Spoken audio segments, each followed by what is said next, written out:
오늘의 주요 뉴스입니다. 어제 하루 코로나19 신규 확진 환자가 45명이 추가돼 국내 누적 환자는 11,947명으로 늘었습니다.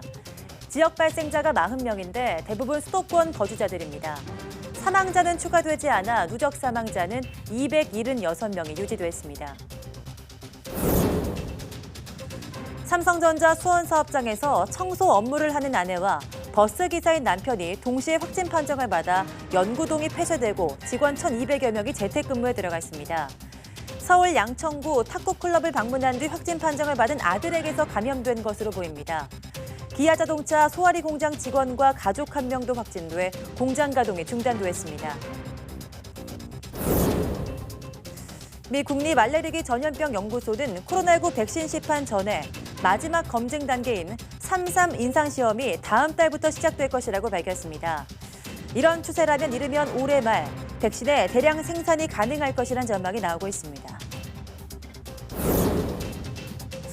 미국 중앙은행인 연방준비제도가 기준금리를 동결하면서 오는 2022년 말까지 현재 제로금리를 유지할 것임을 시사했습니다.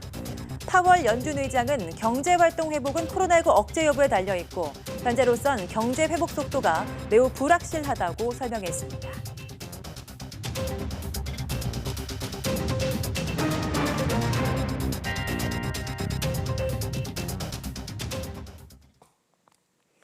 여러분 안녕하십니까? 6월 11일 사이언스 투데이입니다. 수도권에서 산발적 감염이 계속돼 어제 하루 코로나19 감염 환자가 45명 늘었습니다. 중앙방역대책본부는 오늘 0시 기준 국내 확진자는 11,947명, 사망자는 추가 없이 276명이라고 밝혔습니다. 지역 감염 환자만 40명이 생겼는데 모두 수도권에서 나왔습니다. 서울이 20명으로 가장 많았고 경기 15명, 인천 5명 순으로 나타났습니다.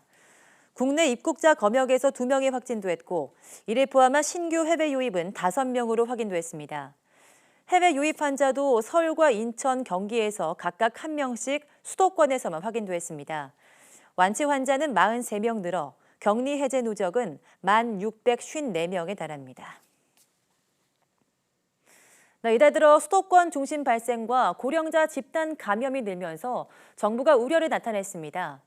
박능우 중앙재난안전대책본부 1차장은 오늘 오전 중대본 회의에서 모두 발언을 통해 지난 1일 이후 오늘 0시 현재 지역사회 발생 신규 환자의 97%가 수도권에서 발생했다고 밝혔습니다.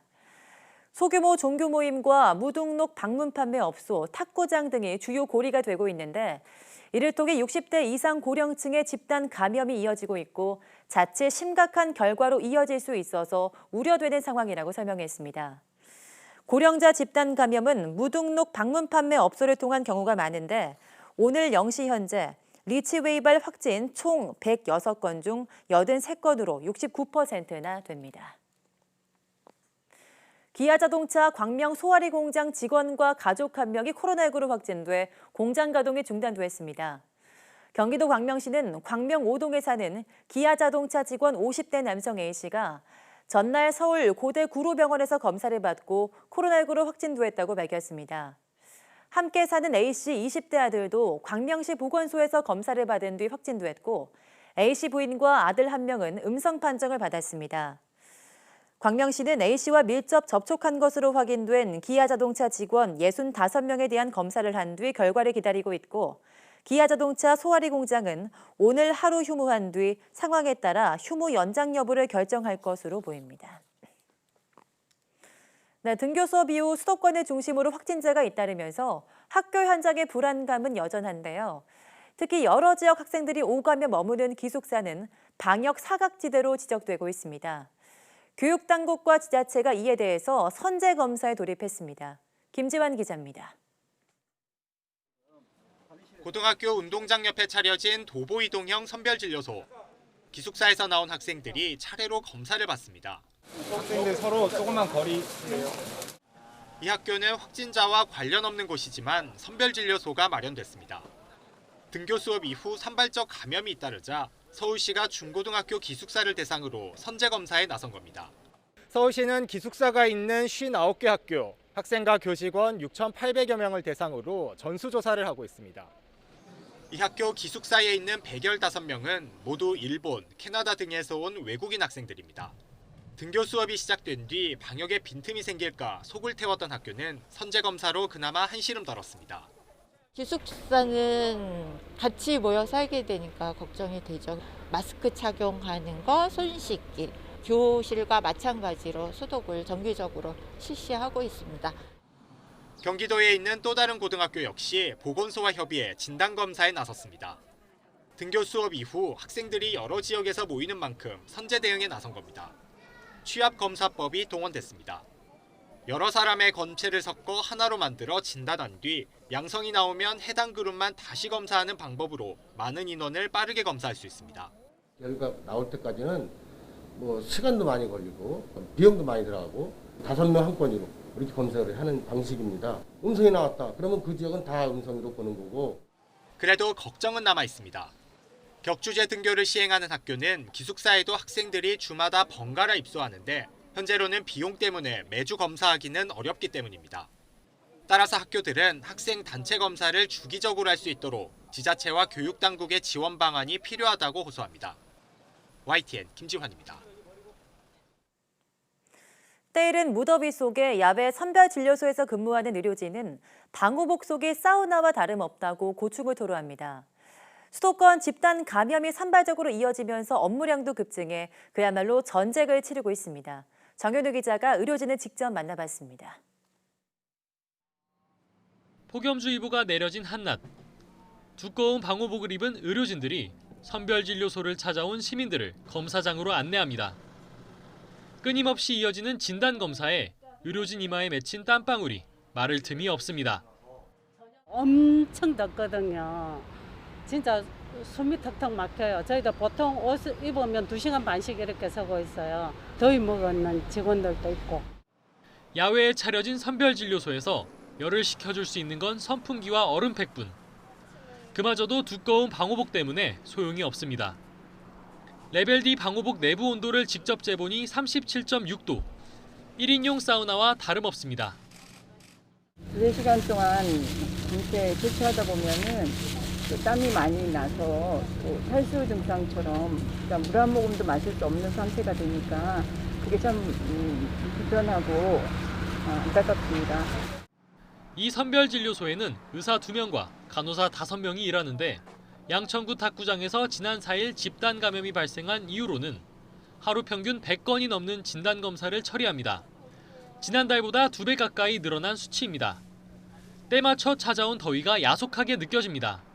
인공구에 집단 발생하게 되면 당연히 옆에 구에도 검사를 하게 되어 있기 때문에 그렇게 해서 저희가 5월보다 검사 자수가 한 2배 정도 증가했네요. 일하고 있는 저희 피로도는 심각하죠. 5달째 방역 최전선에서 싸우고 있는 의료진들. 코로나19 사태가 언제 끝날지 알 수 없고 이젠 더위와도 사투를 벌여야 하지만 꼭 필요한 일을 하고 있다는 생각에 다시 하루를 나아갑니다. 당신이 있어서 고맙습니다라는 우리 엄마 애쓴다고도 하고 가족들이 일부러 전화해서 더운데 수고한다고 어떻게 하냐고 걱정도 많이 해주시고 가족들의 고마워하고 있습니다. YTN 정현우입니다. 코로나19 방역을 위해 노래방이나 감성주점 등에 QR코드를 찍고 입장하는 전자출입 명부제가 어제부터 시행됐습니다. 하지만 일선업소 대부분은 준비가 안 된 상황이었습니다. 임성호 기자입니다. 서울 홍대거리의 한 노래방입니다. 손님들은 여전히 인적 사항과 연락처를 직접 기록한 뒤에 입장합니다. QR코드 출입 시행 첫날이지만 인식기는 갖추지도 못했습니다. 서로가 다 그걸 모르고 있어요. 어떻게 사용하는 방법도 모르고 그걸 우리가 구입을 해야 되는지 아니면 구해서 주는지 근데 서로가 지금 각자 다 몰라요. 그런 상황이에요. 지금. 다른 노래방들도 사정은 마찬가지입니다. 아주 준비가 덜 된 것 같아요. 이게 실적으로 전국의 노래방이 1-2만 개도 아니고 며칠 만에 바로 서기가 좀 힘들잖아요. 아예 QR코드 출입 시행을 알지 못한다는 헌팅포차나 감성주점들도 있었습니다. 예전에 구청에서 한번 왔었어요. 영업자 사업 같은 거 걸어놓고 그런 얘기만 그럼 이게 공문 같은 거 이와 관련해 서울시와 일선 자치구들은 방역 당국으로부터 관련 공문을 받은 지 이틀밖에 안 됐다며 구체적인 시행 방안을 마련 중이라고 설명했습니다. 또 계도 기간에 업주들에게 QR코드 출입을 충분히 안내하겠다고 밝혔습니다. QR코드 입장이 의무화한 곳은 노래방과 헌팅포차 유흥주점, 실내 집단 운동시설이나 스탠딩 공연장 등 8개 업종 8만여 곳입니다. QR코드 출입 방침을 어기면 300만 원 이하 벌금형을 받거나 사실상의 영업정지인 집합 금지 명령을 받을 수도 있습니다. 단 정부는 오는 30일까지인 계도 기간에는 점검은 하되 처벌은 하지 않는다는 방침입니다. 정부는 또 확진 환자가 이어지고 있는 학원에도 QR코드 명부 도입을 적극적으로 권장하기로 했습니다. YTN 임성호입니다. 네, 코로나19의 확산을 막기 위해서는 무엇보다 확진자의 동선을 정확하게 파악해서 알리는 것이 중요합니다. 하지만 이 과정에서 사생활 침해 논란도 끊이지 않는 것이 사실입니다. 국내 연구진이 이런 우려를 덜면서도 확진자의 보다 정확한 위치는 물론 자신의 동선과 얼마나 겹치는지 계산까지 해주는 스마트폰 앱을 개발했습니다. 이혜리 기자가 보도합니다.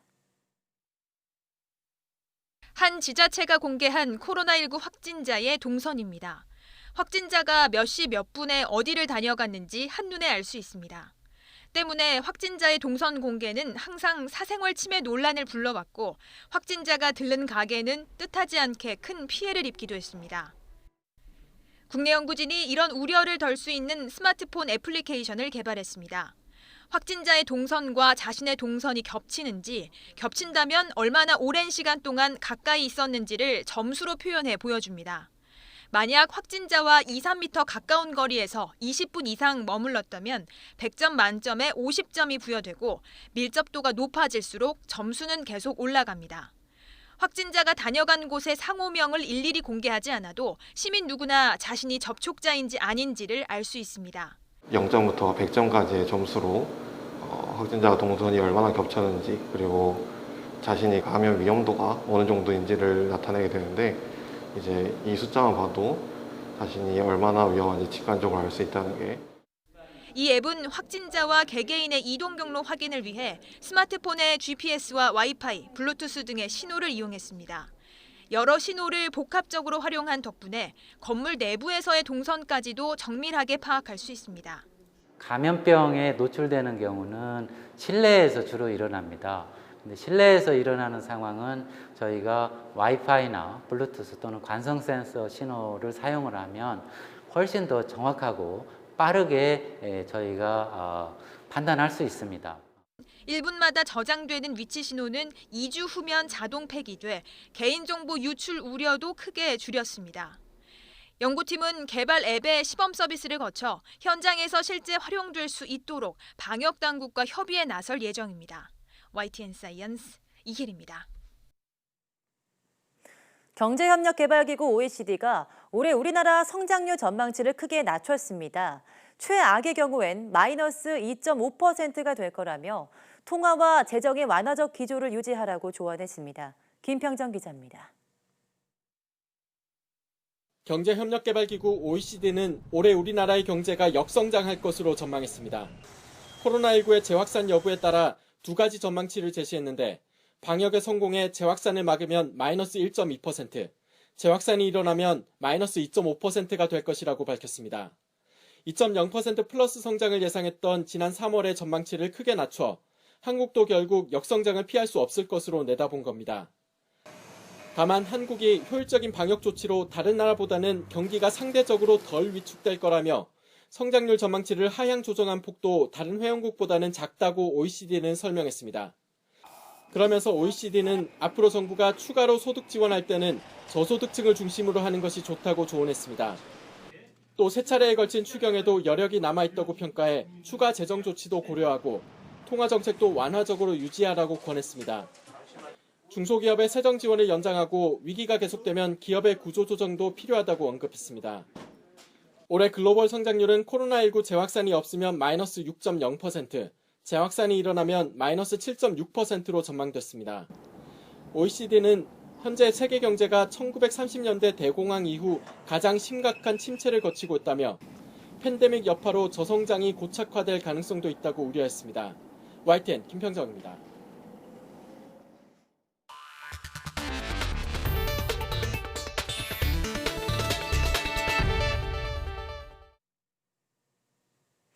미국 보건당국은 코로나19 백신 시판 전 마지막 검증 단계인 3상 임상시험이 다음 달부터 시작될 것이라고 밝혔습니다. 이런 추세라면 이르면 올해 말에 백신의 대량 생산이 가능할 것으로 전망됩니다. 보도에 이교준 기자입니다. 미국 정부가 세계의 코로나19 백신 후보에 자금을 지원하고 핵심 연구를 수행할 계획이라고 밝혔습니다. 미국 국립알레르기 전염병 연구소 앤서니 파우치 소장은 CNN과 인터뷰에서 백신 개발이 잘 이루어지고 있다며 향후 백신 개발 일정표를 공개했습니다. 미 정부는 다음 달 모더나를 시작으로 제약사들과 시험용 백신에 대한 3상 임상시험에 잇따라 들어갈 예정입니다. 3상 임상시험은 약품의 안전성과 효능을 최종적으로 점검하는 단계로 이 과정을 통과하면 곧바로 백신을 시판할 수 있게 됩니다. 3상 임상시험에는 3만 명가량 참여할 것으로 예상되는데 가장 큰 비용이 들어가는 2단계에 접어든 자, 미 정부가 직접 지원하고 나선 것입니다. 파우치 소장은 올해 초여름이면 적어도 하나 이상의 백신 후보가 진전된 임상시험 단계에 접어들 수 있을 것으로 기대된다고 말했습니다. 세계의 실험용 백신에 대한 임상시험은 각각 50곳 이상에서 진행될 예정입니다. 미 정부는 현재 개발 중인 다른 백신 후보에 대해서도 추가로 지원에 나설 방침입니다. 세계보건기구 WHO에 따르면 전 세계에서 현재 126개의 백신이 개발 중인데 이 가운데 10개가 사람을 대상으로 임상시험에 돌입했습니다. YTN 이교준입니다. 미국 뉴욕 증시에서 연방준비제도의 제로금리 유지 발표에 힘입어 나스닥 지수가 종가 기준 최초로 만선에 안착했습니다. 하지만 다우존스 지수와 S&P 500 지수는 소폭 하락해 전반적인 혼조세를 보였습니다. 이동환 기자입니다. 기술주 중심의 나스닥 지수가 0.67% 상승한 1020.35에 거래를 마쳤습니다. 지난 1971년 나스닥 출범 후 49년 만에 4월 연속 사상 최고치를 이어가면서 종가 기준 처음으로 만선을 넘어섰습니다. 연방준비제도의 제로금리 유지 입장이 상승세에 힘을 보탰습니다. 하지만 함께 급반등했던 다른 주요 지수는 하락세로 돌아섰습니다. 다우존스 30 산업평균지수는 1.04% 하락했고 뉴욕 증시 전반을 반영하는 스탠더드 앤드 푸어스 500도 0.53% 내렸습니다. 나스닥의 나홀로 질주는 애플 등 대형 ICT 주식이 견인했습니다. 애플이 2.6% 오르는 등 시가총액 1, 2, 3위인 애플과 마이크로소프트, 아마존 모두 이틀 연속 최고치를 기록했습니다. 전기차 업체 테슬라는 9% 올라 처음으로 $1,000를 넘어섰습니다. 그러나 기술주를 제외한 전 업종이 하락세를 보이며 아메리카 항공은 8.2% 급락했고 보잉도 6.1% 넘게 내렸습니다. 코로나19 여파로 인한 실물 경제의 침체와 동떨어진 이 같은 주가 상승과 관련해 시장의 낙관론을 우려하는 목소리가 나오고 있습니다. We have a very difficult 4 to 6 months in front of us with an election, seasonably weak things and an increase in coronavirus cases and all kinds of challenges in front of us and reduced earnings going forward and growth.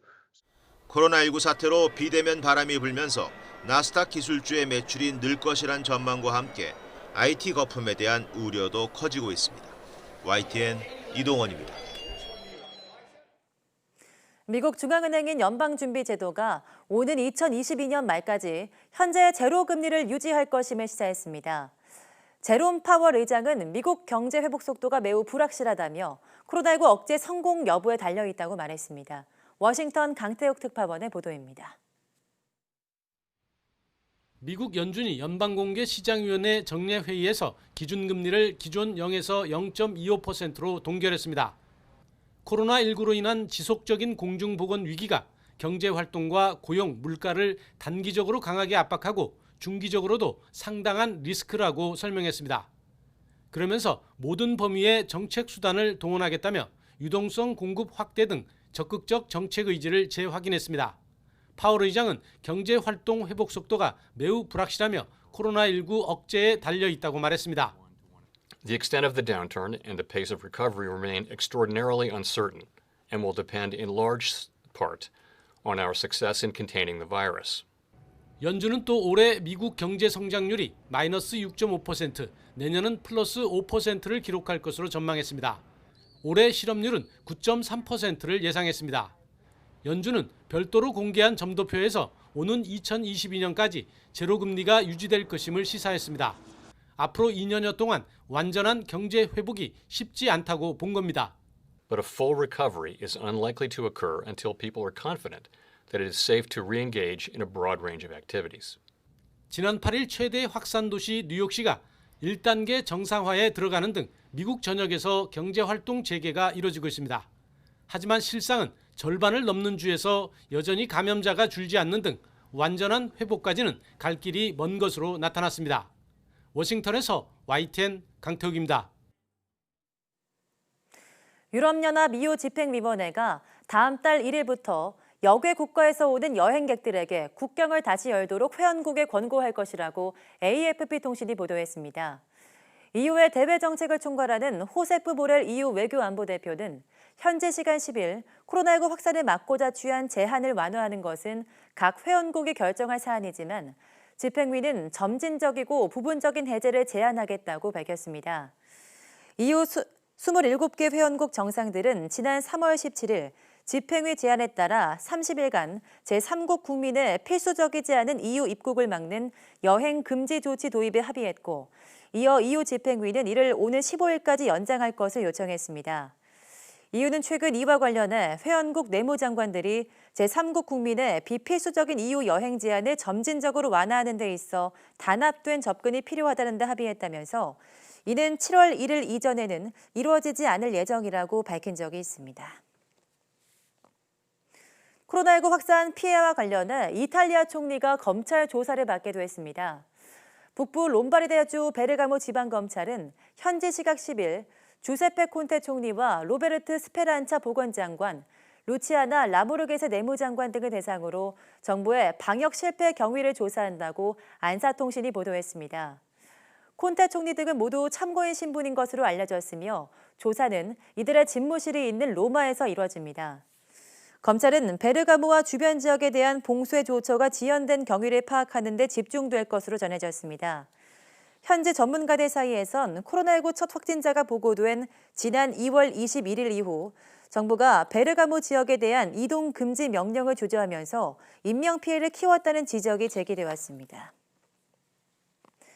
일본 정부가 올여름부터 베트남 등 4개국을 대상으로 하루 최고 250여 명의 입국을 허용하는 등 코로나19 확산에 따른 입국 규제를 완화할 전망입니다. 요미우리 신문은 일본 정부가 추진 중인 입국 규제 완화 방안에 따라 올 여름부터 베트남과 태국, 뉴질랜드, 호주 등 4개국에 대해 사업 목적의 입국을 하루 200명에서 250명까지 허용할 방침이라고 보도했습니다. 일본 정부가 검토 중인 완화 방안에 따르면 4개국에서 입국하는 사람들은 개별 이동수단을 확보한다는 조건 아래 입국 후 14일 이내에도 자가 격리 없이 사업 활동을 할 수 있게 된다고 이 신문은 전했습니다. 또 입국자들에게 14일 동안은 동선을 파악하기 위한 위치 정보 보존 등을 요청하기로 했습니다.